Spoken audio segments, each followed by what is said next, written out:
Wow, look at this. ครับអូខេខ្ញុំចាំរូបលោកប្អូនដឹងលោកបងដឹងទេបាទឈ្មោះសុងសុកខៈបាទសុងសុកខៈអញ្ចឹងខ្ញុំជិះទៅគឺខ្ញុំចុច like មួយហើយខ្ញុំដាក់ពាក្យថាដាន់បានថាខ្ញុំធ្វើហើយអូខេបងប្អូនជាទម្លាប់គឺខ្ញុំតែងតែលើកអ្វីដែលល្អហើយនឹងទី2គឺតើតើទៅនឹង comment ក៏ដូចជាidea មួយចំនួនសម្រាប់ការកែប្រែរូបយើងឲ្យតែមានប្រយោជន៍នឹងល្អបាទអញ្ចឹងអូខេអញ្ចឹងរូបទី1តើតើទៅនឹងចំណុចល្អគាត់អញ្ចឹងចំណុចល្អគាត់ខ្ញុំឃើញទី1តើតើទៅនឹង reflection អញ្ចឹង subject នេះគឺ reflection បានល្អគឺយើងមានពេញលេញតែម្ដងបាទអញ្ចឹងវា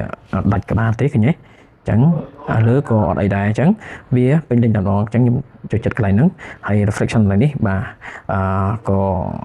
ល្អដែរតែស្ទើរបន្តិចបាទតើតទៅនឹងកន្លែងក្បាលអញ្ចឹងណាបាទនេះបាទកន្លែងក្បាលនេះអញ្ចឹងអត់អីទេប៉ុណ្ណឹងបាទ reflection របស់គាត់ធ្វើបានល្អអូខេអញ្ចឹងចំណុចល្អគាត់មានប៉ុណ្ណឹងសម្រាប់ចំណុចដែលគួរកែប្រែនិងកំហុសមួយចំនួនដែលគាត់មិនថាកំផុសទេគឺគាត់គួរតែប្រយ័ត្នបាទអញ្ចឹងទី1គឺ balance មិនថាយើងមើលពេលយើងថតឬក៏ពេលយើងថតហើយយើងយកមកក្របណាអញ្ចឹងយើងមើលបានថាបន្ទាត់ឈរឃើញបន្ទាត់ឈរអស់នេះសិតបន្ទាត់ឈរឲ្យស្រួលមើលឯងអញ្ចឹងបើថាជ្រុលពីងឲ្យមាន mood ឲ្យមានសាច់រឿងឲ្យមានត្រូវអារម្មណ៍ឬក៏សាច់រឿងអីផ្សេងៗប៉ុន្តែនេះគឺស្ទើរត្រង់អញ្ចឹងផ្ទាត់ក៏អត់ត្រង់ទេបើយើងធៀបជាមួយនឹង frame គ្នានេះណាបាទអញ្ចឹងអត់ត្រង់ទេអញ្ចឹងគាត់បើសិនគាត់ក្របថ្មិចឲ្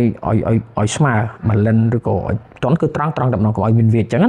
នឹងចំណុចគួរប្រយ័ត្នទី1បាទសូម្បីខាងនេះឃើញទេអញ្ចឹងវាអត់ត្រង់មួយហើយបន្ទាត់ទាំងអស់គឺអត់ត្រង់ទាំងអស់បាទសូម្បីមនុស្សក៏អត់ត្រង់ដែរអញ្ចឹងបញ្ហាទី2បានន័យថាយើងប្រយ័ត្នប្រយែងដែរតើតទៅនឹងនេះបាទអញ្ចឹងយើង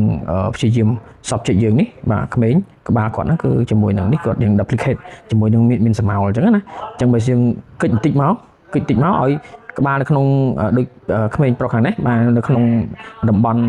ទាំងអស់នេះឃើញទេវា contrast អញ្ចឹងវាអត់ជាប់ដូចនៅមួយដើមឈើនឹងក្បាលគាត់ក្មេងទី2នេះទេអញ្ចឹងយើងខាត់ខ្លួនតិចបាទខាត់មកខាងនេះតិចណាអញ្ចឹងយើងថតទៅក្បាលគាត់ផុតពីដើមឈើហ្នឹងហើយអញ្ចឹងនេះជាយោបល់របស់ខ្ញុំអូខេមួយទៀតតទៅនឹងយោបល់របស់ខ្ញុំគឺគួរតែក្របបាទក្របហើយយើងអាច rotate មិនយកឲ្យវាស្មើណាបន្ទាត់ហ្នឹងយើងអាចយកមកអូខេនេះស្មើហើយយើងក្រប original មកយើងអាចក្របប៉ុណ្ណេះមកដើម្បីឲ្យឃើញតែ subject យើងតែម្ដងយើងក្របមកក្របអស់ distract ផ្នែកខាងលើអីពណ៌សហ្នឹងឲ្យវាដាច់អស់មកអញ្ចឹងយើងអាចបន្សល់វាប៉ុណ្ណេះបាទអាចមកយើងលេងឲ្យវាសល់ប៉ុណ្ណេះមកអញ្ចឹងយើងមើលតើវាសមរម្យទី1អូខេយើងមើលទី1យើងអត់ដាច់ក្បាលគាត់ទេឃើញទេទោះបីអានេះសនេះគឺ distract ផ្នែកបន្តិចប៉ុន្តែវាមាន balance ខាងនេះអញ្ចឹងវាមើលមកខាងសនេះមកខាងបៃតងអញ្ចឹងវាទៅជា balance ផ្នែកយើងល្អវិញវាអត់ distract ខ្លាំងណាអញ្ចឹងបាទហើយងាយស្រួលឲ្យយើងឃើញ subject វាយើងសំខាន់ subject សំខាន់ subject យើងសំខាន់អញ្ចឹងយើងព្យាយាមក្របវាធ្វើម៉េចឲ្យស្រួលភ្នែកហើយយើងក្របឲ្យចិត្តអញ្ចឹងទៅវារូបយើងគឺអ្នកមើលឃើញងាយឃើញច្រើនជាងបាទអញ្ចឹងខ្ញុំឃើញនាងអត់ទាន់សូវបន្ទាត់វាសូវត្រង់ដែរអញ្ចឹងខ្ញុំព្យាយាមធ្វើឲ្យត្រង់អូខេប៉ុណ្ណេះត្រង់ណាឃើញទេអញ្ចឹងខ្ញុំគិតថាប៉ុណ្ណេះវាគួរសមអញ្ចឹងយើងមើលងាយមើលឃើញ subject យើងសំខាន់ទាំងអស់នេះអូខេខ្ញុំមានតែប៉ុណ្្នឹងបាទអូខេបងប្អូនសង្ឃឹមថាការ review របស់ខ្ញុំគឺបងប្អូនពេញចិត្តហើយនឹងកុំភ្លេច comment រូបទៀតបាទខ្ញុំនឹងធ្វើបានច្រើនអញ្ចឹងឥឡូវនេះខ្ញុំនៅ Amaya Resort បាទអញ្ចឹងឥឡូវខ្ញុំនៅ Amaya Resort ដើម្បីមក review